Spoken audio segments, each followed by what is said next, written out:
Well, Leighton, thanks for coming over to my abode. It's so nice to have you here from New Mexico. Heck yeah. So we're here today at my patio here. It's early winter, December, and already had a little snow. I apologize for all of the flying geese, Yeah, but that's awesome. this lake here is one of the stop-off spots for them to go south. Right. I think they head in your direction. Probably going to New Mexico. Yep. So, and then just a little bit about this lake here. It is actually the glacier 16,000 years ago came right up to about this area and pretty much stopped right in here. So there's a lot of what they call kettles, where carved out areas in the earth, and then they filled up with water like this. Right. And this is all spring fed, so this whole pond actually, or lake, feeds into the White River. So this is where the White River starts, right Oh, here. really? I didn't know that. Yeah. And then goes over little falls over here, and then it goes half mile down the road right past our farm. So our farm is actually very close by. Right. And this is the same river. Then it goes all the way down to the Fox River eventually. Fox River goes into Green Bay, and then St. Lawrence River and out to the Atlantic. Right on. So we went about 10 miles that way, and the lakes and streams over on that side, they actually go down to the Wisconsin River, and then they'll end up into the Mississippi and down in the Caribbean. So there's actually a mini continental divide that runs right through this area too. So anyway, I thought it'd be nice to make up a couple big cowboy steaks for you and I and the dogs. And basically, I was going to talk to you about, you like to feed your dogs a variety of different ways, and your wolves. And Yeah. What do you do you feed them different in the winter than the summer? Well, for the wolves, no. For my dogs, somewhat. For the wolves, they're all getting wild game, domestic red meats, poultry, and fish. They get that 5 days a week, 1 meal per day. And the average is about 3.5 to 4 pounds per animal. We actually will freeze. We make it in. We take and we make what we call a wolf loaf. Yeah. So we take a blend of meats and even supplements, eggs and things like that, and we make it into a brick. Right. And freeze that brick.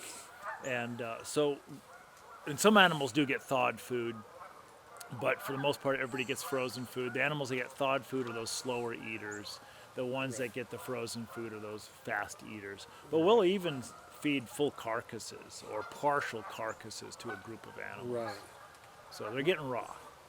Okay. And what about, what do you think about the whole raw food thing going on for dogs?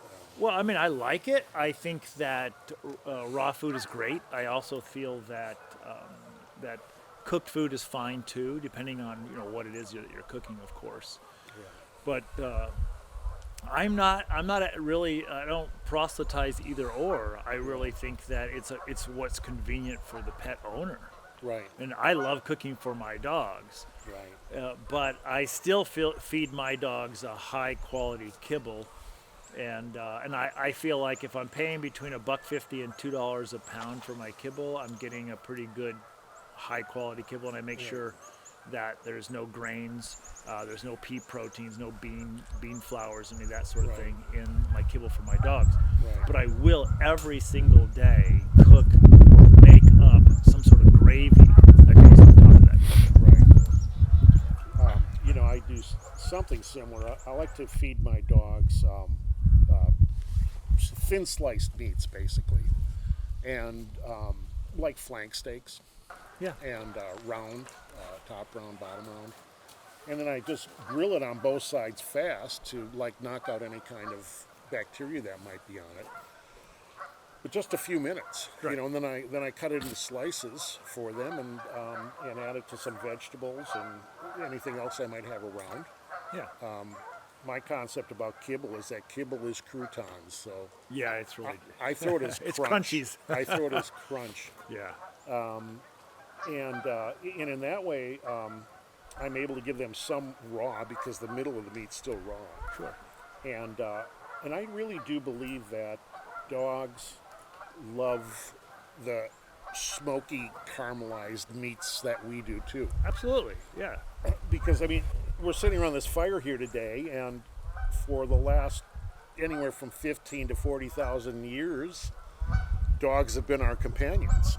And it's only been the last couple hundred years that they've been in an environment that would be air conditioned or heated properly. So this is the normal way that dogs have lived for thousands of years. Yeah, and we know that. Hey, come on down here. I mean, there's a lot of theories about how dogs, evolved from the wild canids. But one of the most popular theories is that the wild animal came and sort of sat around the fire in essence and was picking up the scraps. And so we know that most of those were cooked scraps. Yeah. And I don't think that we have to worry about, like for the wolves, we never worry about a bacteria per se. But what we also do, because there can be an issue of parasites or bacteria, so we freeze the meats first. So that might take care of some of that. But Right. but because dogs have such a short intestinal system, bacteria don't really have time to stop and Right. infect an animal. But when we get a little dude like this, just like you said, two things. It's not they love, of course, that smoky flavor, but it's good just if it's not absolutely fresh meat. Yeah. Go ahead and get it up to 140 degrees for a couple moments, and Sure. then slice it up and feed it to a little person. Right.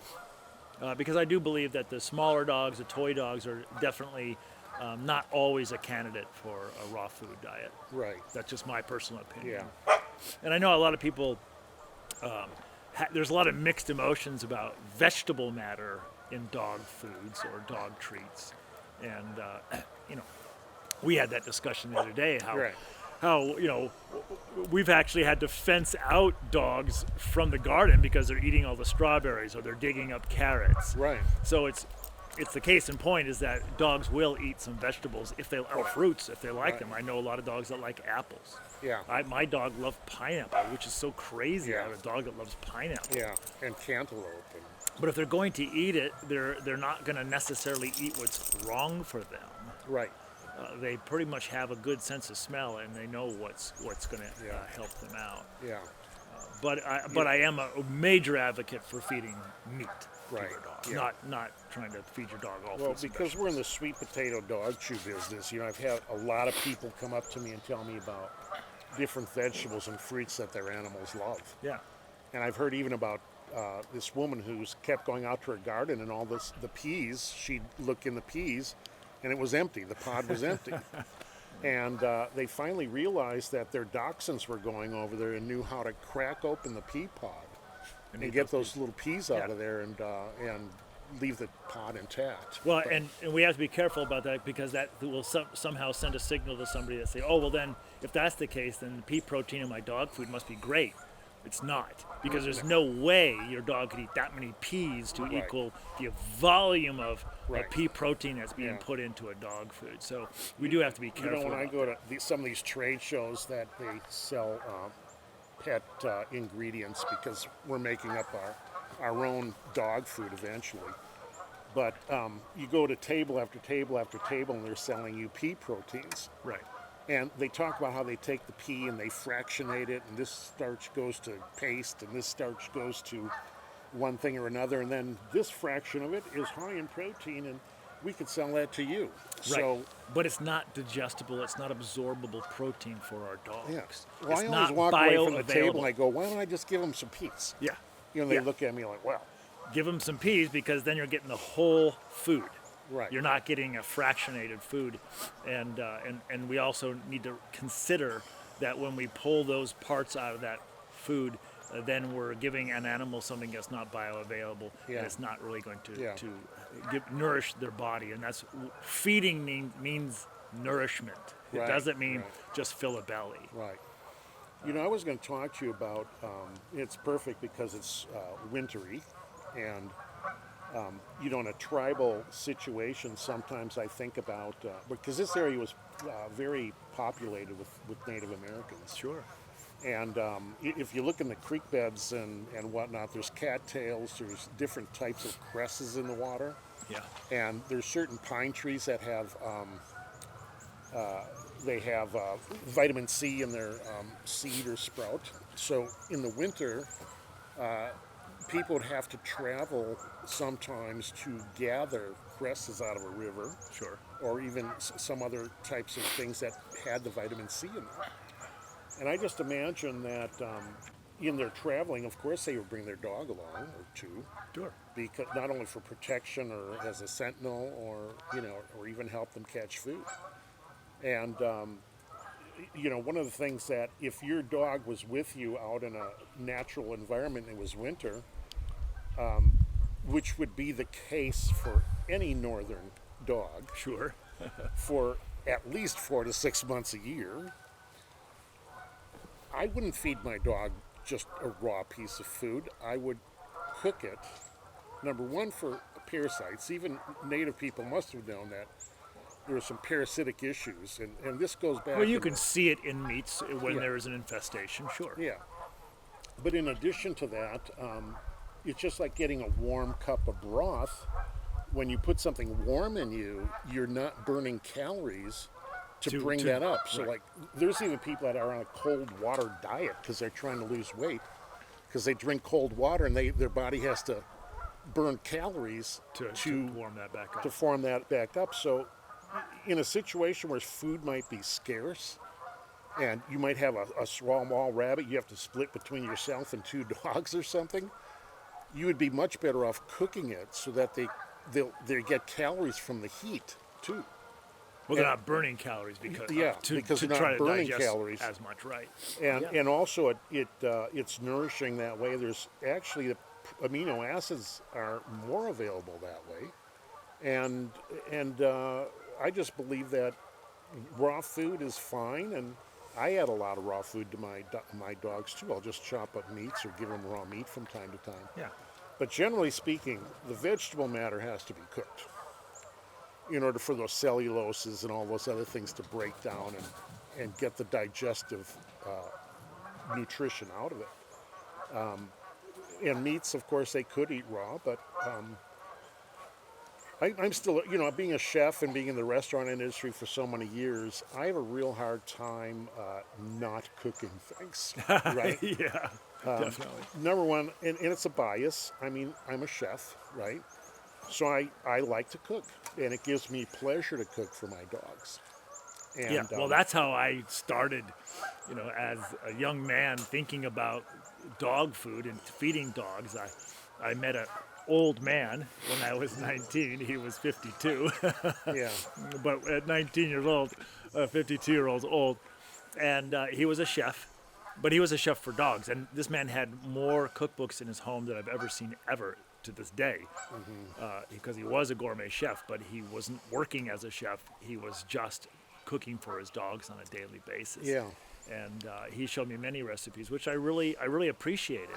And we had long discussions about the raw versus cooked. And, Right. and I don't think that there needs to be any raw versus cooked. I think No. they're both very good Yeah. if you're conscientious about what you're actually putting in your dog. Yeah.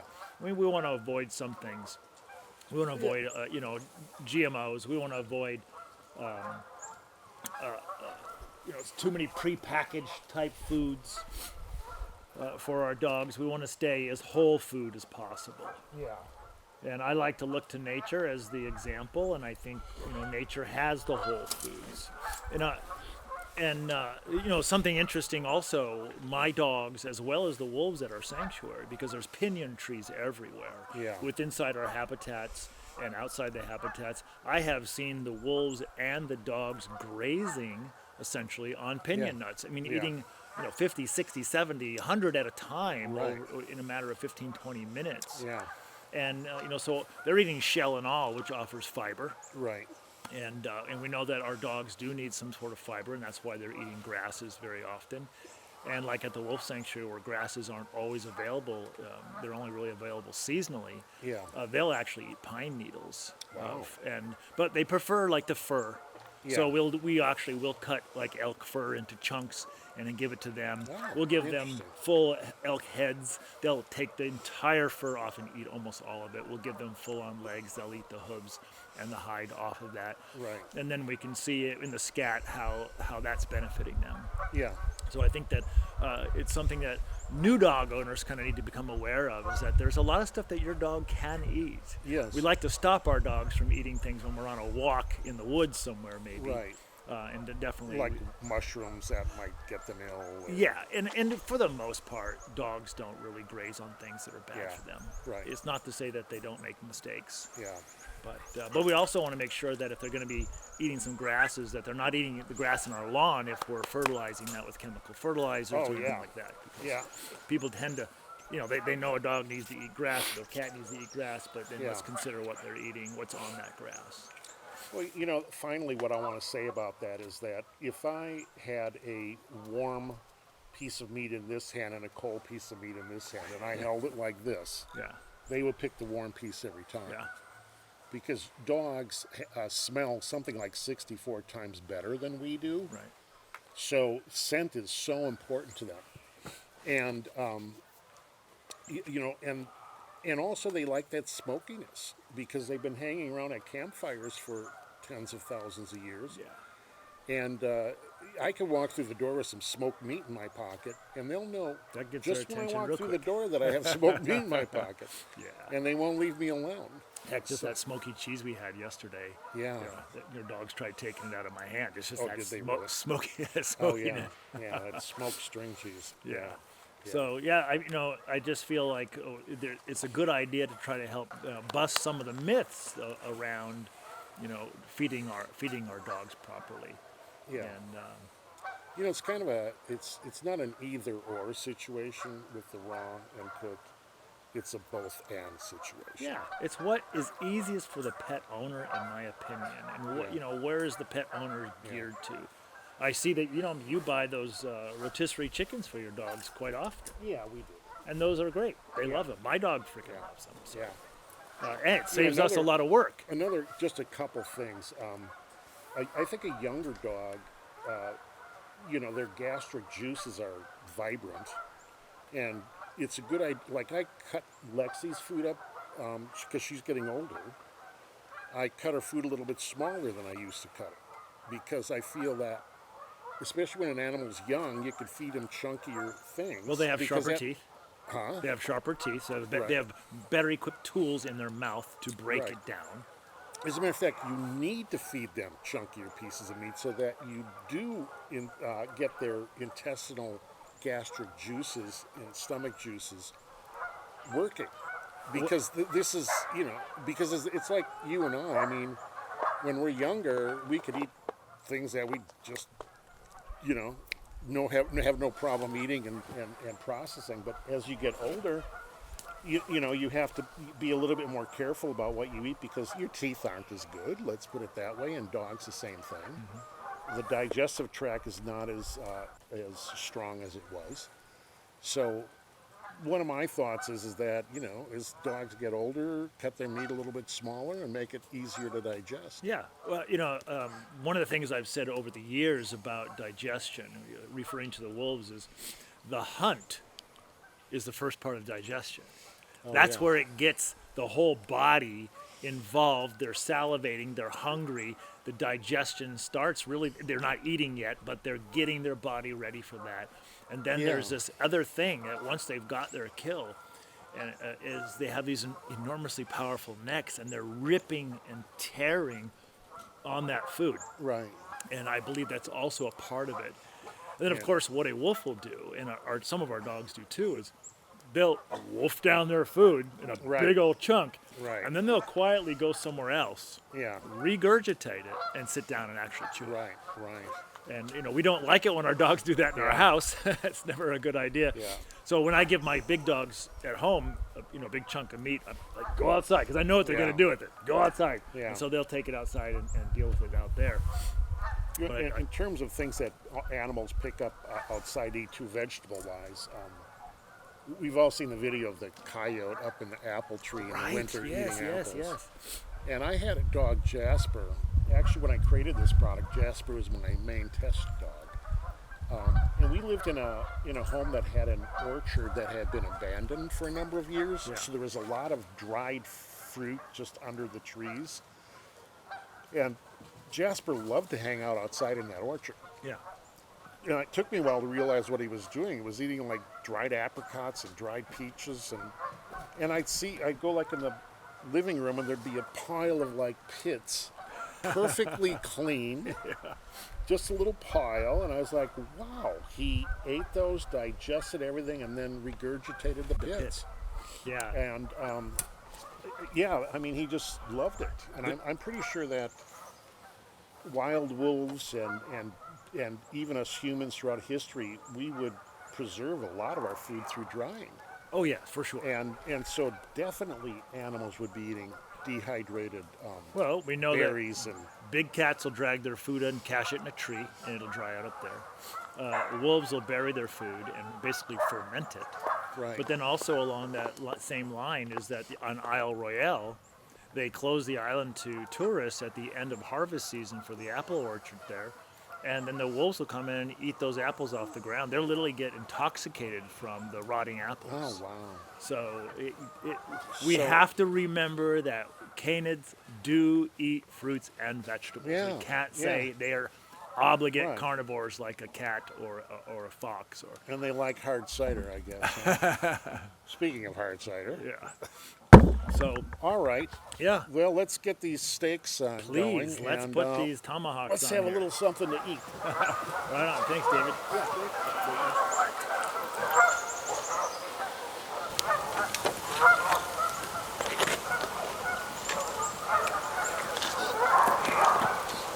Oh, what's that one? That's a piece of flank. Marinated.